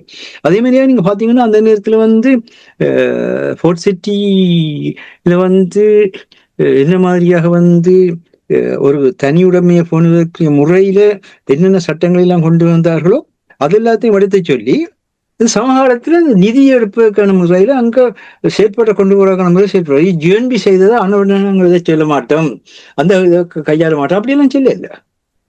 இதுதான் அதாவது அதான் இப்ப அரசு கொண்டிருக்கோம். அதுதான் அதாவது என்னென்று சொன்னால், நீங்கள் முதல் சர்வைவல் மெக்கானிசம் ஒன்று இருக்குது, வாழ்கின்ற பொறிமுறை ஒன்று இருக்குது. அந்த வாழ்கின்ற பொறிமுறைக்கெல்லாம் நீங்கள் மக்களை வச்சிருக்கலாம். இன்றைக்கு தமிழர்கள் வெளிநாட்டுக்கு போகிறார்களாம் யார் அழுதிருக்கிறார்கள் பார்த்தீங்களா? பீரிஸ் அழுதிருக்கு. தமிழர்கள் அவர்களுக்கு பொருளாதார தனிமைகள் நாங்கள் ஏற்படுத்தி கொடுக்காதால வெளிநாட்டுக்கு போறோம்னு சொல்லி, அது ஒரு சரியான ஒரு என்னன்னு சொன்னா, இந்த மாதிரியாக எல்லாம் இந்த அரசியல்வாதிகள் மக்களை சிலவளை கடைசி கட்டத்துல தாங்க செய்ததை நச்சு சொல்லுவாங்க. இறுதி கட்டங்கள் வரைக்கும் ஒரு இடத்துல இருக்கைக்குல வள்ளுவர் சொல்லுவார், பொய்யக்க நெஞ்சுக்கு பொய்த்தகின் தன்னெஞ்சே தன்னை சுடுமுண்டு. அப்படியும் தெரியாது. சரி, ஆனால் எப்படி இருந்தாலும் சரி, இப்ப நீங்க சொல்றீங்க தானே, அதே நேரத்துல சரத்தமிழகமும் சேர்ந்து தான் அந்த நூல் வெளியீட்டுல கலந்து கொண்டிருக்குங்க. அந்த நூல் வெளியீட்டு விழாவே எப்படி தாங்கள் செய்த தவறுகளையே தங்களுக்கான உழைப்பாக மாத்துகிறார்கள் சொன்னால், அதனால ஆகவும் முக்கியமா இருக்கு. தவறை செய்து போட்டு, அது எல்லாரும் செய்த வேலை, தவறை செய்து போட்டு அதை பற்றி ஒரு புத்தகம் எழுதி, அந்த தவறுக்கு அவர்கள் செய்த தவறுதான் புத்தகமா வேற அந்த புத்தகத்துல கொண்டு அதே மாதிரியாக போட்டிருக்கிறாருன்னா, இந்த அஜிட்டம் போட்டு அதுல என்ன சொல்லுவாருன்னா, அந்த பேச்சுவார்த்தையில என்ன மாதிரியாக என்னென்ன நடைபெற்றது கொண்டு கொடுத்த பற்றி தான் சொல்றேன். சரியா? நீ செய்த தவறையே நீ காசுல புத்தகமா தான் மாத்துற, உனக்கு தெரியுது. அப்ப ஏன் அந்த நேரத்தில் சொல்ல இல்லை? இதெல்லாம் பார்க்கலாம். நீங்க இன்னொரு விஷயம் என்னென்றால், எல்லா இடத்தையும் உங்களுக்கு தெரியும், அதாவது ஏஜென்ட்ஸ் இருக்கிறாங்க. ஒரு தனிப்பட்ட அரசியல்வாதிக்கும் ஏஜென்ட் இருக்கிறான், கட்சிக்கும் ஏஜென்ட் இருக்கிறான். சரியா? அதே மாதிரி ஆட்சியில இருக்கிறவைக்கும் ஏஜென்ட்ஸ் இருக்கிறாங்க. அந்த ஏஜென்ட்ஸ் தான் பெரும்பாலும் கொள்கை வகுப்புகளையும் சோசியல் பாலிசி மேக்கிங்கையும் இம்ப்ளிமெண்டேஷனுக்கான ப்ரோசஸையும் நடைமுறைக்கான முறைகளையும் வகுக்கிறாரு. அப்ப நீங்கள் ஒரு அரசியல்வாதிட்ட போய் இங்க இருக்கிற அரசியல்வாதிட்ட நீங்க எங்களுக்கு உதவி செய்யணும்னு கதைச்சிங்கன்றா அவன் நேரடியா சொல்லுவான், தெளிவா சொல்லுவான். என்ன ஓகே, நான் இதுல நேரத்தை செலவிட வேணும், இந்த இவெண்ட்ஸ் மேனேஜரோட நிகதை இவெண்ட்ஸ் மேனேஜர் இருந்தா, அப்ப இவெண்ட்ஸ் மேனேஜர் போனீங்கன்னா ஓகே, அவர் செய்வார், நான் உங்களுக்கு இதுக்கு ஒரு 1 மில்லியன் பவுண்ட்ஸ் முடியும்னு சொல்லுவான். ஒரு விதமான ஹிஸ்டேஷன் தான் சொல்லுவாங்களா. அப்ப இந்த உலகத்துல இருக்கிறான், இந்த உலகத்துல இருந்து எங்களுக்கு தெரியும் இந்த உலகம் இப்படி இருக்குது. ஆனா இந்த வகையில செயல்படுறோமா? இந்த வகையில செயல்படும். அப்படி இல்லாமக்கி ஒரு பார்ட்டிக்கு ஒரு கட்சிக்கு ஒரு எம்பியை கூப்பிடுற ஒரு தொகை இருக்குது, ஒரு மினிஸ்டரை கூப்பிடுற ஒரு தொகை இருக்கு. அந்த காசை கொண்டு போய் அவைட்ட கொடுக்குறாரு டொனேஷனாக. அதான் இந்திரா காந்தி நேரத்துடைய சொன்னவர், இங்க வெளிநாடுல ஊழலை சட்டமாக்கி வச்சிருக்கீங்க. சரியா? அப்ப நீங்க கட்சியை கொண்டு போய் காசை கொடுத்தீங்களா, கட்சி கொண்டு போய் காசை கொடுத்தீங்களா, அவரை செட் பண்ணி அனுப்பிவிடுவீங்க உங்களோட டின்னருக்கோ அல்லது உங்களோட நிகழ்வுக்கோ. அவை அந்த இடத்துல உள்ள வீரவசனம் முழுக்க பேசினா பேசி போட்டு அங்களவையும் செய்ய சரியா? அப்ப இது தெரிஞ்சு கொண்டு இன்றைக்கு மட்டும் எங்க இருந்தாலும் சரி பாராளுமன்ற கட்டுறதுக்குள்ள கூட்டம் வைக்கிறது. ஆனா பேப்பர்ல போடுறது என்ன, பிரித்தானிய பாராளுமன்றத்தில் நிறைவேற்றப்பட்டது, பிரித்தானிய பாராளுமன்றத்தில் பேசப்பட்டது. என்னையா நீங்கள் காதுக்கு பூ வைக்கிறாலும் நீங்கள் கொஞ்சம் சிந்திச்சு பூ வைக்க வேணாம். இங்க இருக்கிற பிள்ளையிலேயே உங்களவா சிரிப்பாங்க நீங்க கேட்கிற கதையிலையும் நீங்க செய்யற செயலையும் பார்த்து. அப்ப அதே ஒரு பெரிய சாதனை மாதிரி சொல்றாரு. என்ன பிரச்சனைன்னு சொன்னா, யாரையும் நாங்க குறை சொல்ல இல்லை, உங்களை அறியாம அந்த அறியாமைக்கு இப்ப பாருங்க, ட்ரம்ப் ஈரானோட பேச்சுவார்த்தை நடத்தேன். ஆனா ஈரான் தெளிவா சொன்னாங்களே என்ன, நாங்கள் யுரேனியத்தை மேலும் மேலும் துவத்து கொண்டுதான் இருப்போம், அதை பற்றி நீங்கள் கதைக்க இயலாது. நாங்கள் ஐரோப்பாக்குள்ள என்ன அரேபியாக்குள்ள எவரோட எப்படியான உறவை வச்சுக்கிட்டு வைப்போம்ன்றதும் அது எங்கட பிரச்சனை. அது ரெண்டையும் முடியாத சுக்கி வச்சு போட்டு இந்த அணு ஆயுதத்தால உனக்கு ஆபத்து வராம இருக்கிறதுக்கு, எனக்கு ஆபத்து வராம இருக்கிறதுக்கு என்ன செய்யறான்டா, அணு ஆயுதத்தால ஆபத்து வராம இருக்கிறதுக்கு பேச்சுவார்த்தைக்கு வா. அப்ப ட்ரம்ப் இப்ப 2வது கப்பலை அனுப்ப போறோம்னு விரிச்சு கொண்டு இருக்கு. ஆனா பிரச்சனை என்னண்டா, அவங்க நேரடியாகவே ஆய்வாளர் சொல்றாங்க, 1000 ஆள் இல்லாத முழு தாக்கல் விமானங்களை இந்த போன முறை அவர் தாக்கி இப்ப அவர் பேச்சுவார்த்தைக்கு இப்ப 2ஆம் முறை இந்த விரட்டல் விடுறதுக்குள்ளேயே சேர்ந்துட்டுது. சரியோ? அடுத்த கட்டத்துல ஈராக், பஹ்ரான், கத்தார், ஐக்கிய அரபு அமீரகம், Saudi Arabia, Kuwait, Jordan, Syria, இந்த பக்கத்துல எல்லாம் அமெரிக்காவோட தளங்கள் இருக்குது. அவன் என்ன சொல்றான், நீ இனியங்கள்ல கை வச்சா முழு அளவான யுத்தமா தொடங்கும். அப்ப எல்லாருக்கும் சிக்கல் இருக்க போகுது. என்ன, அந்த அரபு நாடுகள் எல்லாத்துக்கும் பயம் வந்துட்டு, தங்களை கொண்டு நடந்தா இது தங்களோட சுயேசத்துக்குள்ள வந்துடும். அப்ப அவங்க விட மாட்டாங்க. அப்ப அதுக்கேற்ற மாதிரியாக ஒரு ஸ்ட்ராட்டஜி உருவாக்கிட்டாங்களா என்ன, தான் தந்திரோபாயம் என்று, முழு தந்திரோபாயம் என்று. அதுக்குரிய முழு தந்திரோபாயத்தை உருவாக்கினதால அமெரிக்கா மிகப்பெரிய வலிமை படைத்த படபலத்தை வச்சிருக்குன்னு எல்லாருக்கும் தெரியும். ஆனா அந்த படபலத்தை எதிர்கொள்றதுக்கான முறைமையிலே செய்யறாங்க. இதுதான் அரசியல். இதுல என்ன பிரச்சனைன்னா, இதை செய்யறதுக்கு 2 வேணும். ஒன்று கருத்தரங்குகள், மகாநாடுகள் வச்சு நிலைமையில நாங்கள் எல்லாம் இந்த நாட்டுல ஏதோ ஒரு நிறுவனத்துல வேலை செய்யிருக்கிறோம். நிறுவனத்துல நீங்களும் வேலை செய்யறீங்க, எல்லாரும் வேலை செய்ய. நிறுவனத்துல ஒரு வருஷத்துல ஆக குறைஞ்சு எத்தனை கருத்தரங்குக்கு போவோம், எத்தனை மகாநாட்டுக்கு போவோம்? இல்ல யோசிச்சு பாருங்க. அப்ப ஏன் ஒரு அனுபவம் கிடைத்தது கூறுகின்ற விடயங்கள் நான் இதை கூறினால் பொருத்தமா இருக்கும் நம்புகிறேன். கடந்த வாரம் நான் என்னுடைய நிறுவனத்தினூடாக 3 நாள் மாநாட்டுக்கு சென்றிருந்தேன். அந்த மாநாடு முடிந்ததும் 2 நாள் ஹார்வர்ட் யூனிவர்சிட்டியில் பாதுகாப்பு மாநாடு நடைபெற்றது. அந்த பாதுகாப்பு மாநாட்டில் பங்கெடுக்க வாய்ப்பு கிடைத்தது. அதில் ஒன்று நான் பார்த்து அதில் என அனுபவத்தை பெற்றேன் என்னவென்று சொன்னால், இங்கே நாங்கள் என்ன விடயங்களை கூறிக்கொண்டு வந்தோம் கடந்த 3-4 ஆண்டுகளாக, அதற்கு முதலே தெரியும். ஆனால் நாங்கள் இங்கே பேசிக்கொண்டு வருகின்ற விடயம் என்றால், அந்த கூட்டத்தில் நீங்கள் பார்த்தீர்கள் என்றால் பங்கெடுத்தவர்கள் கிட்டத்தட்ட 80% 35க்கு குறைந்தவர்கள். அவர்கள் யார் என்று நான் அவர்களிடம் கேட்டு அடையாளம் கண்ட பொழுது அவர்கள் கூறுகிறார்கள், தாங்கள் கொள்ளை வகுப்பாளர்கள், அரசாங்கத்துக்கு ஆலோசனை வழங்குகின்றவர்கள், விரிவுரையாளர்கள், கல்விமான்கள், அந்த பல்கலைக்கழகத்தில் விரிவுரையாளர்களாக செயல்படுகின்றவர்கள், லோக்கல் கவர்மெண்ட்டுக்கு ஆலோசனை வழங்குவார்.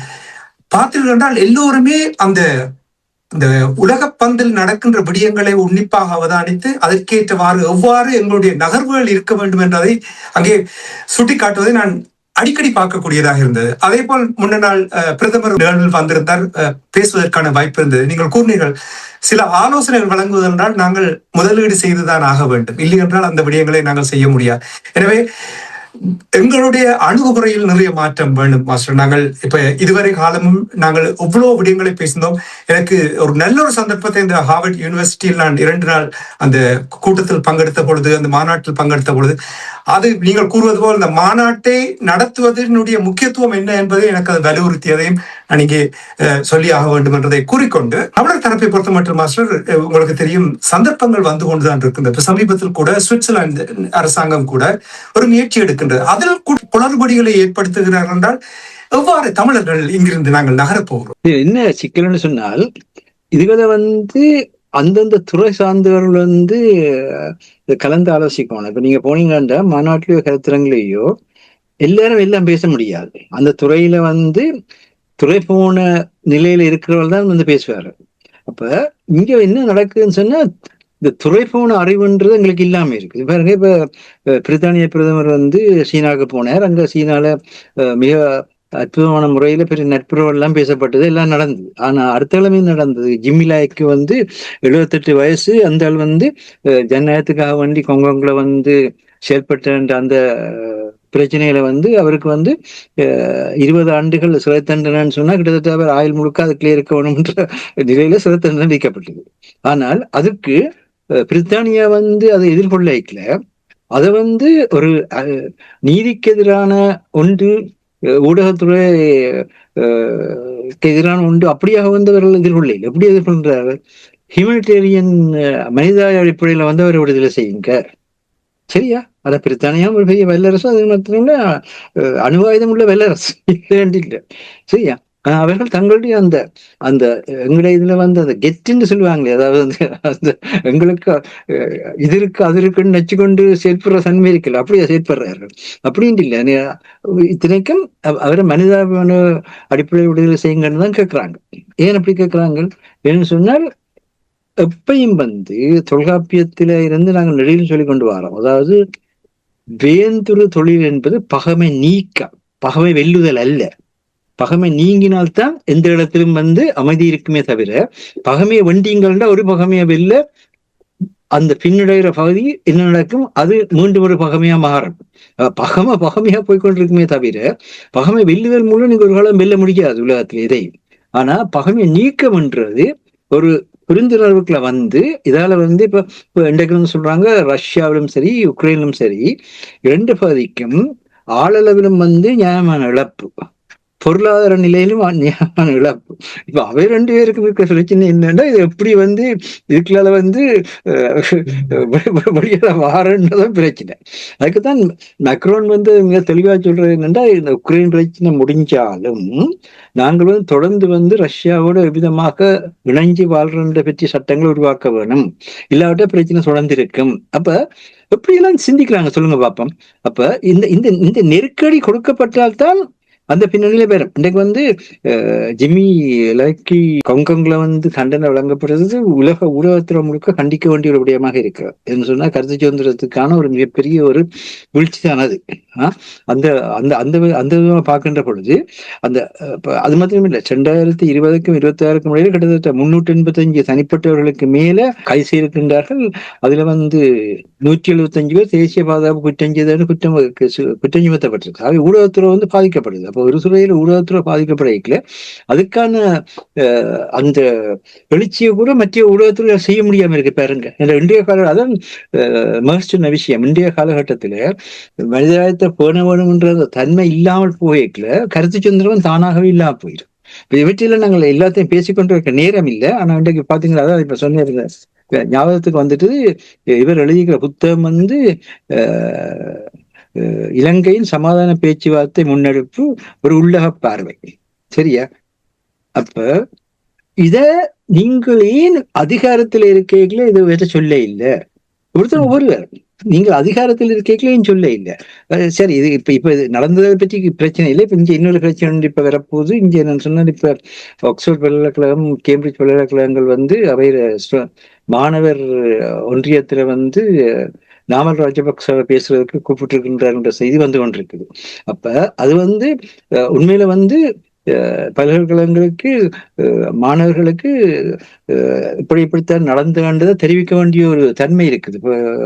இப்போ பாராளுமன்ற ஒன்றியங்களுக்கு நீங்கள் இப்படியான எந்த பிரித்தானியாட இதன்படி இன அழிப்பு மற்ற வந்து இனத்துடைப்பு பண்பாட்டு இன அழிப்புல ஈடுபட்ட ஒருவரை கூப்பிடக்கூடாதுன்ற சட்டங்கள் இருக்குது இங்க. சரியா? ஆனா அதை சரியான முறையில செய்யறதுக்கு சரியான வகையில செயற்படணும். சரியான வகையில செயற்பட்டால்தான் அது பல்கலைக்கழகத்துக்கு வந்து அதுக்குன்னு ஒரு செனட் இருக்குது.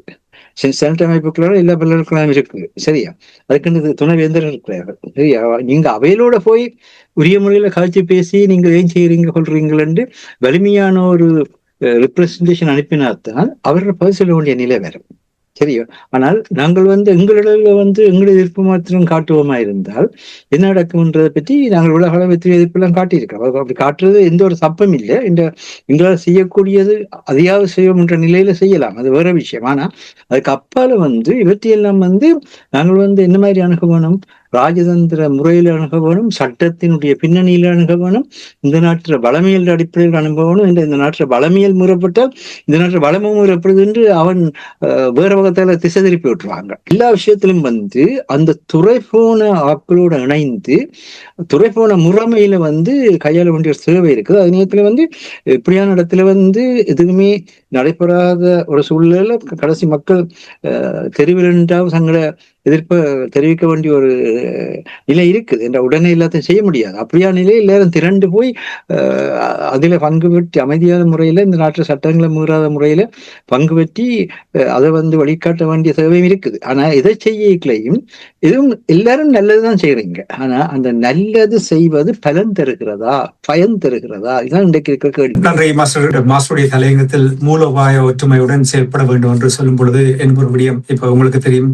சமீபத்தில் சுவிட்சர்லாந்து தூதுவரம் தமிழர்களுக்கு இடையில் ஒரு சமஷ்டி அடிப்படையில் தொடர்பாக விவாதிப்பதற்காக தொடர்பாக உரையாடுவதற்கான கூட்டம் ஒன்று 19ஆம் தேதி வைக்க இருந்தார்கள். அது இப்பொழுது கால வரையின்றி ஒத்திவைக்கப்பட்டிருக்கின்றது. அதற்கு முக்கிய காரணம் தமிழர் தரப்பினுடைய செயல்பாடுகள் என்று கூற. உங்களுக்கு தெரியும், நாங்கள் மூவரும் இராமேந்திரன் போன்றவர்கள் அடிக்கடி இங்கே உரையாடி இருக்கின்றோம். தூதுவரங்களோடு பேசுங்கள், எங்களுடைய விடயங்களை எடுத்து கூறுங்கள், கட்டம் கட்டமாக காரியங்களை நடத்தலாம் என்று சொல்லும் பொழுது சந்தர்ப்பங்கள் எல்லாம் இப்படி வரும் பொழுது இதை தமிழர்களே தட்டி கழிக்கிறார்கள், குழப்புகிறார்கள் என்றால் எவ்வாறு மூலோபாய வழியாக செயல்படலாம் என்று நீங்கள் நம்புகிறீர்கள்? உண்மைதான். என்னென்று சொன்னால் அந்த சந்திப்பை பொறுத்தவரையில் சுவிஸ் தூதரகத்திலும் பல பிரச்சனைகள் இருக்கின்றன. முதலில் அவர்கள் அழைத்தவர்கள் கஜேந்திரகுமார் பொன்னம்பலம் உட்பட எல்லோரையும் அழைத்திருந்தார்கள்.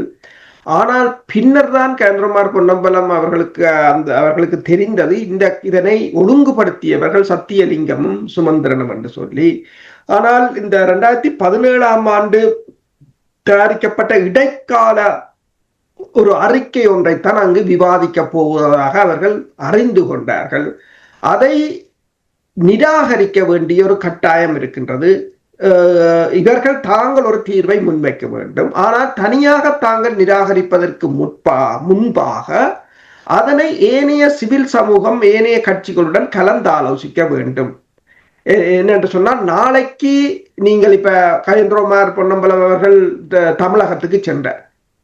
அங்க கதைத்தவுடன் எவ்வளவு பிரச்சனைகளை கொடுத்தார்கள் என்று உங்களுக்கு தெரியும். ஒன்றையும் செய்ய விடார்கள். ஆனால் அதை தனியாக செய்யாது எல்லோரிடமும் கலந்து பேசிவிட்டு போவோம். இப்ப என்கிட்ட இருக்கிற ஒரு கேள்வி, சுவிஸ் நீங்கள் தூதரகம் நீங்கள் ஒரு கூட்டத்தை ஒழுங்குபடுத்துவீர்கள். ஓகே, கஜேந்திரகுமார் ஒரு கூட்டத்தை ஒழுங்குபடுத்தினால் நீங்கள் கேன்சல் பண்ண வேண்டும் என்று என்ன நிச்சயம் இருக்கின்றது? ஏன்? இல்ல, அது மட்டும் இல்லாமல் சத்தியலிங்கம் அவர்களும் கஜேந்திரகுமார் பொன்னம்பலம் இருவருமே சுவிட்சர்லாந்தில் ஏற்கனவே அந்த ஒரு கூட்டத்தில் பங்கெடுத்திருந்தார்கள் இல்லையா? உண்மைதான். அப்போதே சத்தியலிங்கம் பிளேன்ல ஏறும் போதே சொன்னவர்கள் இது என்பிபிக்கு அவங்க விளங்கப்படுத்திட்டாங்க. இவங்க பிளேன்ல ஏறைக்கோத மறந்துட்டு இருந்தாங்கன்னா இதுல போறதுல அர்த்தம் இல்லையன்று செய்வார்களா? சுவிஸ்ல இருக்கிற மாதிரி ஒரு சுயாட்சி, அது ஒரு கூட்டாட்சியை கொடுப்பார்களா? பிரச்சனை இல்லை. இப்ப கஜேந்திரகுமாராக்களோ மற்றது வேற எல்லோருமே தாங்கள் போக மாட்டோம் என்று சொல்லவில்லை, அவர்களாத்தான் கேன்சல் பண்ணினார்கள். ஆனால் அவர்கள் பேர்ந்து கொழும்பு ஊடகத்தின் மீது பாய்ந்திருக்கிறார்கள், அதே என்று வெளியில் கொண்டு வருவீர்கள் என்று சொல்லி. சுவிஸ் அரசாங்கம் கிட்டத்தட்ட 158 மில்லியன் ரூபாய்களை செலவழித்திருக்கிறது இந்த இடைக்கால அரசுகளை இதுகளை எழுதுவதற்கென்று இலங்கையிடம் போடுகிற காசு ஒன்று திரும்பி வராதென்று இவர்களுக்கு தெரிய வேண்டும். இவர்கள் யோசித்தார்கள், இது ஏதோ லிபியா அல்லது ஈராக் அங்க சண்டை பிடிச்சா அங்க போட்ட காசை எண்ணெயா எடுத்து போடலாம் என்று. இங்க போட்டதான் கிணத்துக்க போட்ட மாதிரி தான், ஒன்றும் வராது. இன்னும் கேட்பாங்களே. அப்ப இவர்களுக்கு இப்போது அந்த போட்ட காசுக்கு ஏதாவது ஒன்றை எடுக்க வேண்டும். இப்ப இந்தியா இலங்கையின் வளங்களை அள்ளுவதற்கு இந்தியா போட்டி போட்டு கொண்டிருக்கிறது, சீனா போட்டி போட்டு கொண்டிருக்கிறது. அதுக்குள்ள ஐரோப்பிய ஒன்றியம் தனக்குரியத பங்கை எடுத்துவிட வேண்டும் என்று நிற்கிறார். இப்ப என்ன பிரச்சனை என்று சொன்னால், ஒன்று நீங்கள் சொன்னது சரி, முதல் போக வேண்டும், என்ன சொல்லுகிறார்கள் என்று பார்க்க வேண்டும். ஆனால் துணிச்சலாக நாங்கள் எங்கடையே சொல்லிவிட்டு வரணும். இப்ப ஈரான் பேசி ஈரான் பேசியது ஓமானில் போய் அணு ஆயுதம் அணு செறிவாக்களை விட முடியாது, அணுக்குண்டை தயாரிக்க மாட்டோம், அது வேற விடையாது. ஆனால் அணு செறிவாக்கம் பண்றது எங்களுக்கு இறமை உள்ள பிரச்சனை. ஏவுகணையை பற்றி நீ கதைக்கவே கூடாதுன்னு சொல்லி போட்டு வந்துட்டாங்க. பிரச்சனை இல்லை, நாங்கள் சாக போறோமோ முழு பேர் நாங்கள் செத்துருவோம், பிரச்சனை இல்லை, நீ அடிக்க போறியா அடி, ஆனால் நாங்கள் 10 பேர் சாக நீ 2 பேர் சாவ. அதான் நான் சொன்னேன். அப்ப அதே போல நீங்கள் துணிச்சலா கதைச்சிட்டு வந்திருக்கலாம், ஆனா வேற கதைக்கலாம், பிரச்சனை இல்லை. இப்ப இதை கேன்சல் பண்ணியது வந்து சுவிஸ். இப்ப சுவிஸ் அரசாங்கம் தான் கூட்டம் வைக்கும் வரையும் இவர்கள் ஒருவரும் கதைக்கப்படாது பேசப்படாது என்றால் அந்த பிரிச்சாள்ற தத்துவம் என்ன சொன்னா, தனித்தனியே வந்தால் ஒருத்தருக்கு அங்க எதுவும் தெரியாது, ப்ரிப்பேர் இல்லாம வருவார்கள். ஆமா, நாங்கள் முதல் ஏசங்களை கதைத்த போது கூட நாங்கள் இதில் ஒரு ஒன்றை பேசியிருந்தோம், என்ன நீங்கள் ப்ரிப்பேர் பண்ணி கொண்டு போக வேண்டும் என்று சொல்லி. சில வேளை அவ்வாறு இருக்கலாம், என்னென்ன சிவில் சமூகம் எல்லாரையும் அழைத்து ஒரு கருத்து கேட்பதாக இருக்கலாம். அப்படியான ஒரு நோக்கத்தோடு செய்திருந்தால் அது நல்ல ஒரு விடயமாகத்தான் நான் பார்க்கிறேன். ஏனென்றால் நீங்கள் ஒரு கூட்டத்துக்கு செல்வதற்கு முன்னதாக உங்களுக்கு தயார்படுத்தல் தேவை. என்ன பேச போகிறோம், யார் பேச போகின்றோம், இவ்வாறான ஒரு விடயம் வந்தால் அதை எவ்வாறு கையாளுவது, அதற்கு பதில் யார் கொடுப்பார்கள் என்று ஒரு ப்ரெப் பண்ணி கொண்டு போவார்கள் என்று சொல்லுவார்கள். அதே மாதிரி அப்படியான ஒரு திட்டத்தோடு அப்படியான ஒரு நிலைமையில் அதை அவர்கள் அந்த கூட்டத்தை ஒழுங்கு செய்தார்கள், வரவேற்கக்கூடியது. விதுரன் இலக்கில வந்து இந்த வாரம் வருகிற இலக்கில வந்து விதுரன் அதைத்தான், விதுரன் இதில் வந்து சுவிஸ் அரசாங்கத்துடனும் சுவிஸின் இந்த ஈடுபாட்டில் அவர் மிகவும் ஆழமாக ஈடுபட்டவர் தான் விதுரன். அவர் அதைத்தான் எழுதி இருக்கிறார். என்னென்று சொன்னால் கேந்திரோமார் நம்மளுக்கு தெரிந்து விட்டது, இவர்கள் எதை முன்வைத்து கதைக்கப் போகிறார்கள், அதை தாங்கள் மறுக்கும் போது தாங்கள் தனியே மறுத்ததாக இருக்கப்படாது, அதற்கு முதல் எல்லோருடைய கருத்துக்களையும் கேட்க வேண்டும் என்று சொல்லி. ஆனால் சுவிஸ் அரசாங்கத்தின் நிலைமைக்கு காரணம் என்னென்று சொன்னால், திடீரென்று சுவிஸ் அரசாங்கம் குமாரவேல் குருபரனையும் மற்றது ஸ்ரீதரனையும் அழைத்திருந்தார். அது அந்த இருவரின் பெயர் முதல் அவர்களின் லிஸ்டில் இல்லை என்று சொல்லி. குமாரவடிவேல் குருபரனை வந்து சிபிகேக்கு பிடிக்காது, ஸ்ரீதரனை சுமந்திரனுக்கு பிடிக்காது. இந்த 2 பேர்களின் உள்வரவும் ஏன் சுவிஸ் அரசாங்கம் அதை செய்ததென்னு தெரியவில்லை என்று சொல்கிறார்கள்.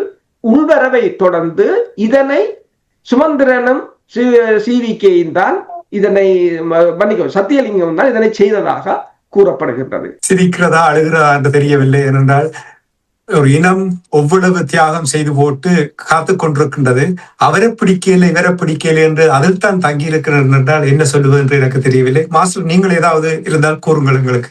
அது இந்த விடயத்துல வந்து கொஞ்சம் ஆழமா சிந்திக்க வேண்டியிருக்கேன்னு சொன்னால், இப்ப கஜேந்திரகுமார் பொன்னம்பலம் தமிழ்நாட்டுக்கு போனதே எதை வலியுறுத்தி போனார்கள் என்றால், அதாவது தன்னாட்சி உரிமையுடன் கூடிய கூட்டாட்சி வேணும்ன்றதை வலியுறுத்தான் போனார்கள். என்று சொன்னால், எங்களுடைய இறமையின் அடிப்படையில வந்து எங்களுக்கு சொல்லி யாழ்ப்பாண அரசும் வன்னி அரசும் இருந்தது. யாழ்ப்பாண அரசும் வன்னி அரசும் இருந்த அந்த வன்னி அரசனுடைய பின்னணியில தான் நாங்கள் வந்து பிரித்தானிய அரசாங்க வந்து எங்களை வந்து எங்களுடைய இறமையை கைப்பற்றியதே தவிர அவர்கள் வந்து எங்களோட வந்து சண்டை பிடிச்சி கைப்பற்ற இல்லை. இதுக்களால வந்து என்னத்துக்குள்ள போர்த்துகீசர்களால அப்படியே உள்ளாந்தருக்கு போய் உள்ளாந்தர்களை வீட்டு வந்தது. அப்ப இந்த இடத்துல வந்து மிக முக்கியமான விடயம் என்னென்று சொன்னால், நிலம் எங்களுக்கு பாதுகாக்கப்பட வேண்டும். இது இது இது அதுக்காக தான் இந்த இலங்கை அரசியலமைப்புல முதலாவதிலேயே நீங்க சொல்றீங்க, இலங்கையில இருக்கிற குடிகளுக்கு எல்லாம் மக்கள் உரிமை இருக்குதுன்னு சொல்லி, மக்கள் உரிமை இருக்குன்னு சொல்லி. அப்ப மக்கள் உரிமையின் அடிப்படையில வந்து நீங்கள் தன்னாட்சி உள்ள ஒரு இனம் அதை எப்படி வாழ்றன்றது வேற விஷயம், சரியா? ஆனால் அதுக்கான பாதுகாப்பான அமைதியான வளர்ச்சி இல்லை என்றால் அது தன்னுடைய அரசியல் எதிர்காலத்தை தான் முன்னெடுக்கலாம்ன்ற அந்த தன்மையோட செய்ய வேண்டும் என்று. ஆனா என்ன பிரச்சனை என்றால், இவர்கள் முடிவெடுத்துட்டார்கள் ஐக்கிய ராஜ்யமும் 13வது திருத்தம் தான் என்று சொல்லி தமிழரசு கட்சி வந்து தங்களுக்குள்ள உறுதியான முடிவு எடுத்துட்டார்கள். ஐக்கிய ராஜ்யமும் 13வது திருத்தம் தான் என்று. அது ரெண்டையும் எப்படி இருந்தாலும் நாங்கள் வந்து மக்கள்கிட்ட வித்து முடிக்க வேண்டும் என்றால் இருக்கிற பிரச்சனை இதுதான் சிக்கல். அப்போ நீங்கள் வந்து உங்களுடைய தனிப்பட்ட விருப்ப வெறுப்புகளுக்கு நாடகம் ஆடுறதுக்கு அரசியல் செய்து கொண்டிருக்கிறீங்க. நீங்க சொல்லுமா கூட ஒவ்வொருவருக்கும் தனிப்பட்ட விருப்பம், இங்கேயும் கூட வெளிநாட்டிலும் கூட இருக்கிற பிரச்சனை என்னென்றால், தனிப்பட்ட விருப்ப வெறுப்பு இருக்கும், அது இயல்பு, அதை நாங்கள் குறை சொல்லவும் இல்லை. ஆனா தனிப்பட்ட விருப்ப வெறுப்புகளை நீங்க வந்து மக்கள் சார்பாக செய்ய முடியாது. மக்களுடைய நன்மைக்காக நீங்கள் எல்லாருமே மக்களுடைய நன்மைக்கு தான் எல்லாரும் சொல்லுவீங்க. தாயகம், தேசியம், தன்னாட்சி ஒருவரும் இல்லைன்னு சொன்னதே கிடையாது. ஆனால் ஏன் இயலாமை இருக்குது? இன்றைக்கு ஐரோப்பிய ஒன்றியம் போன கிழமையில வெளிவார சேவையாக்கள் அனுப்பினாங்க. இன்றைக்கு அந்த கூட்டாண்மை ஸ்ரீலங்கா ஐரோப்பிய கூட்டாண்மையை அமைப்பு அங்க போய் ஸ்ரீலங்காவோட நீங்கள் பயங்கரவாத சட்டத்தை எடுக்கணும்ன்றது சொல்லியிருக்கிறார். நாங்கள் அதுக்கு எல்லாம் கதைச்சு வரி சலுகை போடுறதுக்குரிய எல்லாத்தையும் அவங்க கதைச்சு அனுப்பி இருக்கிறாங்க. அவர்கள் திருப்தின்னு சொல்லி 2027 ஆண்டுக்கு அடுத்த கூட்டம் மட்டும் வந்துட்டாங்க. இப்ப 2027 மட்டும் நிம்மதியா இருக்கலாம். அப்புறம் ஒவ்வொரு விஷயத்திலையும் ஸ்ரீலங்கா அவர்களோட முரண்பட்டு கொண்டு போறவர்களையே அவங்க காட்சி பேசி தங்களுக்கு சாதகம் மாத்துறாங்க. அதே வேலையை நீங்களும் செய்யணும். உங்களோட முரண்பாடு வேறும். முரண்பாடு இந்தியாவையோ அல்லது சீனாவையோ அல்லது அமெரிக்காவையோ அல்லது ஐரோப்பிய ஒன்றியத்தையோ பிரித்தானியாவையோ எல்லாம் தங்கட நன்மைக்காக செயல்படுவாங்க. அவங்களோட போய் அவன் துரோகி, அவன் ஏமாத்திட்டான், அவன் கையை வச்சுட்டான், இந்த கையெல்லாம் வேண்டாம். அது இருக்கிற அவர்களோட அந்த திசையில அதுதான் இப்ப நீங்க போன அந்த சர்வதேச மாநாட்டில் கூட கூறினீர்கள். அவர்கள் என்ன சொல்வார்கள்? நாங்கள் எங்கள் சார்பாக தான் உங்களோட தலையிடுவோம். தனி மனித நிலையிலும் எங்கள் சார்பா தான், பொது மனித நிலையிலும் எங்கள் சார்பா தான். அதுக்குள்ள உங்களுக்கான லாபத்தை நீங்க பெற்றுக் கொடுங்க. நன்றி மாஸ்டர் கூறுவது அதைத்தான் இங்கே அடிக்கடி நாங்கள் சுட்டிக்காட்டி கொண்டு வருகின்றோம். இந்த நிலைமைகளில் ஒரு மாற்றத்தை ஏற்படுத்த வேண்டும் என்று நாங்கள். கவலைக்குரிய விஷயம் என்னவென்று சொன்னால், ஒவ்வொரு முறையும் யாராவது ஒருவர் ஏதாவது ஒரு விஷயத்தை முன்னெடுக்க முற்பட்டாலும் எல்லாருமாக சேர்ந்து ஒரே அடியாக அவர் அமுக்கி ஒரு வேலை செய்து கொண்டிருக்கிறோம். இதாலதான் நாங்கள் நின்ற இடத்திலே நிற்கிறோம். இந்த அவங்க தெளிவா சொல்றாங்க, நாங்கள் மீட்கையில நாங்கள் மாற்றத்திலாக நாங்கள் நாங்கள் என்று எப்படி இருக்குது. அது செய்திருக்கிறாங்க, மாற்றத்துக்கெல்லாம் வந்திருக்கிறாங்க. முடியுது கதை. டொனால்ட் ட்ரம்ப் அவர்களுக்கு பாராட்டு சொல்லுவேன் என்னவென்றால், அமெரிக்கா ஃபர்ஸ்ட், அதே போல் தமிழர்கள் ஃபர்ஸ்ட் என்று இவர்கள் தமிழர் தரப்பு செயல்படுவார்களாக இருந்தால் ஏதாவது ஒரு விடயத்தை சாதிக்கலாம். அவர்கள் சிங்களவர் ஃபர்ஸ்ட் செயல்படுவதால் தான் என்ன இடதுசாரி தன்மையை பேசினாலும் சரி, என்ன பொதுவுடைமை தன்மையை பேசினாலும் சரி, எல்லாரும் சிங்களவர் ஃபர்ஸ்ட் செயல்படுறாங்களோ இல்லையோ. நன்றி மாஸ்டர். இத்தோடு நாங்கள் இன்றைய இலக்கின் சிந்தனை நிகழ்ச்சியை நிறைவுக்கு கொண்டு வருவோம். நிகழ்ச்சியில் பங்கெடுத்த தமிழ் அறிஞர் பூத்தாய்வாளர் ஃபெட்டிமார் மாஸ்டர் அவர்களுக்கும் பொறியியல் ஆய்வாளர் அரசு அவர்களுக்கும் நன்றி கூறி தனாஞ்சானி இந்த நிகழ்ச்சியை நிறைவு கொண்டு வருகின்றேன். நன்றி வணக்கம் மாஸ்டர் அவர்களே. நன்றி வணக்கம் அரசு அவர்களே. நன்றி வணக்கம். எமது பார்வையாளர்களுக்கு வணக்கம்.